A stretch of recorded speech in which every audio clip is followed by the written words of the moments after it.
Assalamualaikum warahmatullahi wabarakatuh. Sugeng siang para pemirsa, sugeng pepanggihan wonten pawarta 10 DKV 5. Kula Wulan Permatasari lan kanca kula Ayu Satrianingsih badhe nginterake pawarta kang asifat fakta lan fatwa mundhake rega sembako lan bumbu dapur. saka panalitan ing Pasar Pijidawe rega bawang abang sing biyen mung 28 saben kilo saiki munggah nganti 45 saben kilo. Dene bawang putih uga ora ketinggalan, saka 30.000 dadi 50.000 saben kilo. Rega lombok abang uga saya ngegirisi tekan 80.000 saben kilogram. Kejaba iku gula pasir lan minyak goreng uga ngalami mundhake rega 10 nganti 15%. Rega beras saiki munggah nganti 14.000 per kilo, saka sadurunge mung 12,5. Para ibu-ibu rumah tangga uga ngrasa abot karo kahanan iki, amarga bawang dadi salah siji bumbu pokok masakan saben dina. Warga masyarakat ngarepake pamarintah bisa jaga ketersediaan bahan pokok lan nyentabilke rega supaya rakyat cilik ora tambah abot bebane. Dinas Perdagangan Kutha Kudus janji bakal nglaksanani operasi pasar kanggo nyegah kenaikan rega luwih dhuwur. Yaiku pemirsa kahanan Pasar Piji ingkang lagi mundhak-mundhake rega bumbu pawon lan sembako. Pawarta sakajengipun macete dalan nalika njelang Natalan. Yaiki pemirsa, kahanan nalika mangsa mudik Natalan taun iki. Pirang-pirang dalan utama ing Jawa ngalami kemacetan dawa. Kemacetan paling parah kedadian ing jalur Pantura lan Tol Trans Jawa. Akeh kendaraan sing mung bisa mlaku alon-alon nganti sawetara jam amarga padete arus lalu lintas. Saka laporan petugas kepolisian lalu lintas, kemacetan iki diakibatke dening mundhake jumlah pemudik sing ngluwihi taun wingi.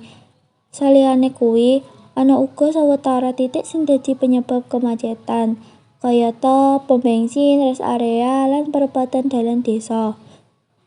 Petugas nyaranake para pengemudi supaya tetep sabar, ora nyalip sembarangan, lan tansah njaga kondisi awak supaya ora kesel.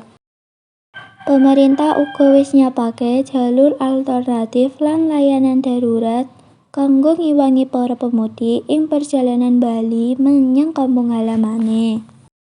Senajan macet dadi tantangan, semangat para pemudik kanggo kumpul karo keluarga tetep dhuwur.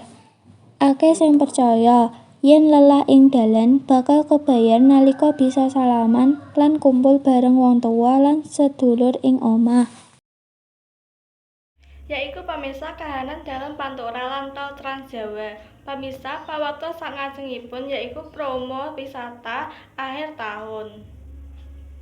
Pemirsa, promo wisata akhir tahun Surakarta 14 November 2025. Pemerintah kota-kota wisata bebarengan karo para pelaku pariwisata ing Jawa Tengah lan Yogyakarta saiki ngetokake promo wisata akhir tahun kanggo narik para pelanggan.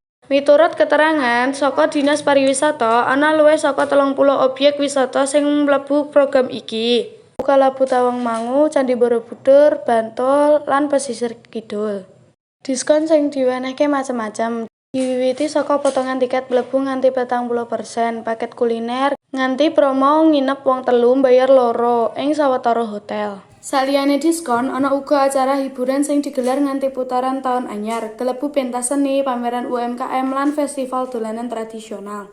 Masyarakat diajak supaya pesen tiket luwih awal amarga sawetara paket wisata wis wiwit entek. Informasi luwih lengkap bisa digaya lewat situs resmi Dinas Pariwisata lan aplikasi Mitra Perjalanan.